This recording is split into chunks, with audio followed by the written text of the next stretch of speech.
So, you just got yourself a coffee machine at home. You pop in your coffee beans into the hopper and attempt to dial in or calibrate. You begin the whole ritual of grinding, distribution, tamping, and you begin to pull your shot until it comes out like this. And when it seems like you got your shot right, it tastes nothing like the one in your favorite cafe. If this happens to you, then you might want to stay and watch until the end. Hey everyone, I'm John from Lamasa, and today I'll be guiding on how to calibrate your espresso at home. From the equipment, ratios, grind sizes, and even temperature, I'll go through each variable that plays critical roles for the perfect cup of coffee.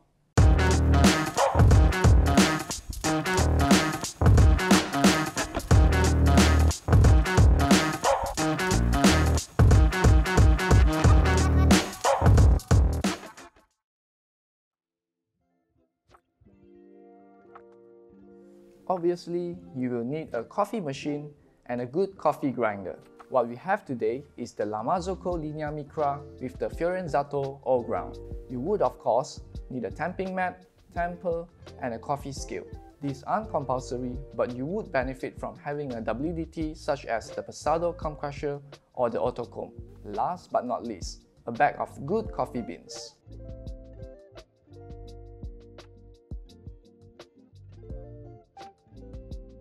Coffee beans are the main ingredient, other than water of course, that determines the possibilities of your final cup.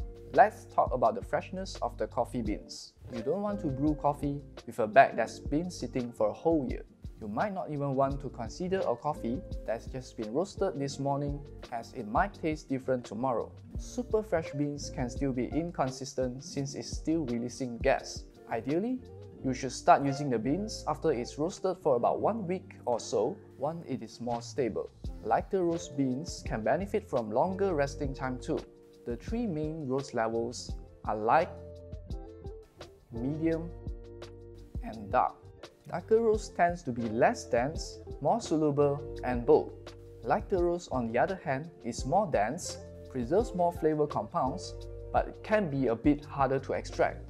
Medium roast strike a balance between the characteristics of light and dark roast, offering a well-rounded and versatile flavor profile that appeals to a broad range of coffee drinkers. Depending on your preference of roast level, it's always a good starting point to calibrating your espresso. The grind size is one of the most important variables when calibrating your espresso. It determines the duration of your shot, so it's one of the variables that you would change in the earlier stage of calibration. A finer grind size will result in slower extraction time, thus extracting more bitterness. And vice versa for a coarser grind size, where it can restrict the bitterness from a faster extraction time. If you are pulling a shot with a dark roast, it makes sense to go more on the coarser side to restrict the bitterness. Light roast beans have increased acidity and tend to be denser, so it makes sense to grind on the finer size for a more efficient extraction. How do you identify the correct grind size? Grind using the guide on your grinder and try to pinch your ground coffee. It should, more or less, form clumps that are not too compact. It is not foolproof, but you can definitely adjust your grind size much easier from that point. You should always refer to the grinder's guide on the grind size, whether it's filter, espresso, or even French press, to err on the safe side.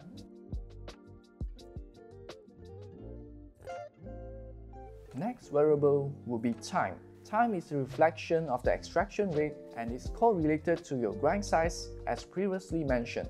Generally, the first drop of your espresso should be out by 10 seconds or so and stop around 20 to 45 seconds. If your shot comes out too fast, it might taste harsh, sour, and even under-extracted. If it is too slow, it will be excessively bitter, astringent, and over-extracted.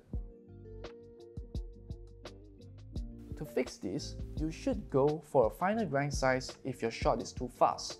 And if your shot is too slow, then you should go a bit coarser to get the ideal extraction time. You will also notice that as time progresses, your shot might get a little faster day after day.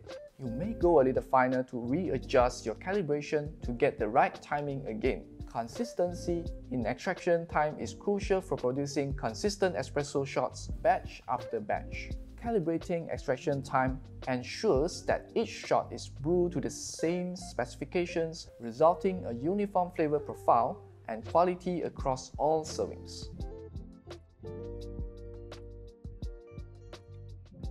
Typically, a single dose is around 7 grams, double dose is about 16 to 18 grams, and triple is around 20 to 22 grams. The differences between these shots are of course the volume, the amount of water used, and the strength. You should check the basket size of your portafilter as it comes in many different sizes such as 7 grams, 14 grams, 18 grams, and so on. A double shot espresso uses twice the amount of coffee ground and water compared to a single shot, resulting in a more concentrated and stronger espresso with more volume. To keep things simple, we'll be using the standard 18 grams basket for a double shots later, which is used in many specialty cafes today. It doesn't have to be strictly 18 grams, you can dose in 17, 17.5 or even 19, but it is recommended not to go off by too much.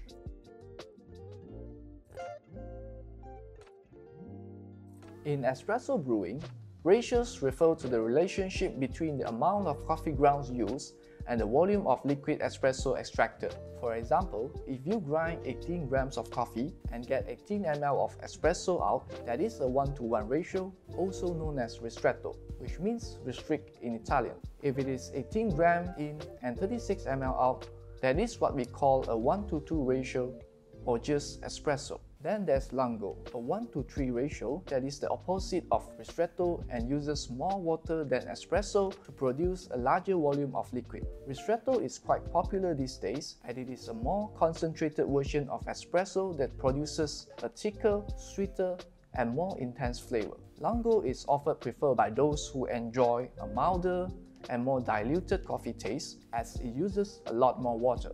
Of course, espresso is the traditional standard, a rich, flavorful shot with a balanced combination of sweetness, acidity, and bitterness.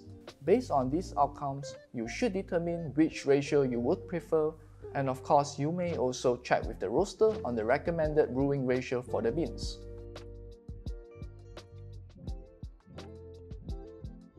If your coffee machine comes with a programmable PID, you may adjust the brewing temperature based on the roasting level of your coffee beans. You may set your brewing temperature for espresso from 88 degrees Celsius all the way to 96 degrees Celsius, but what is usually practiced is around 92 to 94 degrees. Brewing dark roast beans with a lower temperature helps prevent over-extraction, which can lead to the extraction of bitter and undesirable compounds from the beans. Since dark roast beans have already undergone significant caramelization and flavor development during roasting, a lower brewing temperature can help preserve the balance of flavors and prevent the coffee from tasting overly bitter or burnt. Additionally, higher brewing temperatures can help balance the acidity of light roast beans by extracting sufficient sweetness and bodies from the beans, resulting in a well-rounded and enjoyable coffee experience. Adjusting brewing temperature based on the roast level of the beans helps optimize the extraction process and highlight the unique characteristics of each type of roast. So after learning all that, let's start calibrating. What I have is a blend of medium roast beans from Brazil, Colombia, and Indonesia. The notes are nutty, vanilla chocolate, and raisins. If we can calibrate it right, we should be able to identify these tasting notes. It is always important to ensure your coffee machine is up to brewing temperature. In this case, the linear at 94 degrees Celsius, which is the ideal brewing temperature for a medium roast beans. The brewing pressure is also set at 9 bars, pretty much the standard used in a lot of professional settings, even at home. The Firenzato ore ground is capable of grinding from espresso all the way to mocha pot. Now let's adjust the grind size to espresso.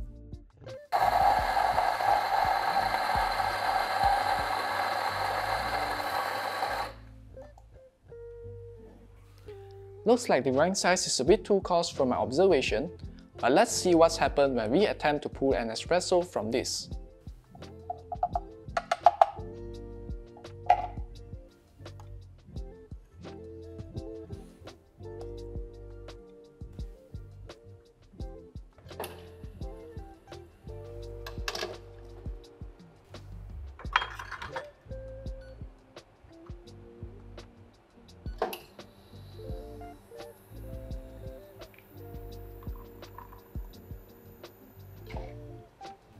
I'm trying to get 18 grams in and 18 ml out within 30 seconds, which means I'm trying to get the ristretto. Yup, that's a little bit too coarse, so let's get a little finer.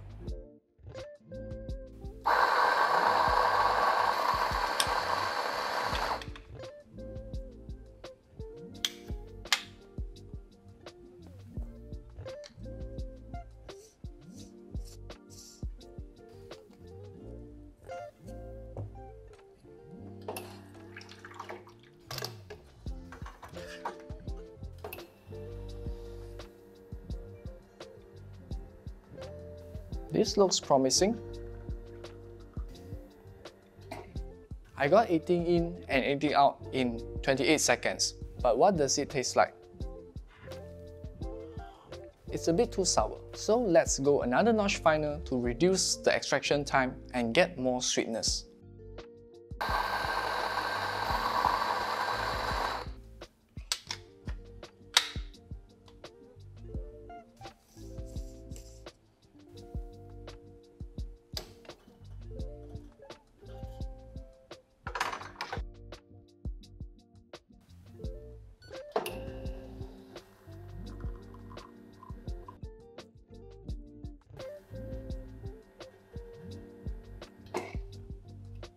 Looks like I've got 18 in and 18 out at 26 seconds, but I managed to reduce the sourness in the process. It's a little bit more nutty and also syrupy with a balanced sweetness. I would say this is a perfect cup of espresso. Another thing to take note is to always make sure you clean and wipe your basket dry. You may also perform some little tappings, use your fingers to level it, or you can use coffee tools such as the clump crusher or the auto comb to save time. In between each grind adjustment, you must always discard the first shot to make sure to get rid of the retention of the previous grind. Tamping is also crucial for making an even extraction. Make sure to stand perpendicular to the portafilter and slowly push down to tamp. Always check that your tamp is level for an even extraction. If all else fails, there's always the force tamper.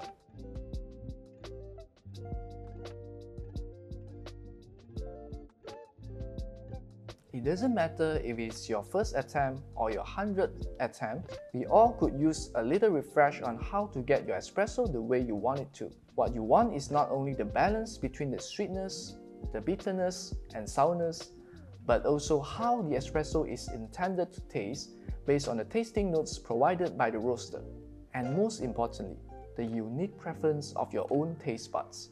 You might like an espresso with subtle nuance and complexity, or perhaps a more delicate acidity and sweetness. It is generally subjective, so don't be too hard on yourself and don't give up. Obviously, there's a lot more I have not covered, such as the brewing pressure and even the differences in coffee beans from different regions, but that is an entirely different topic on its own.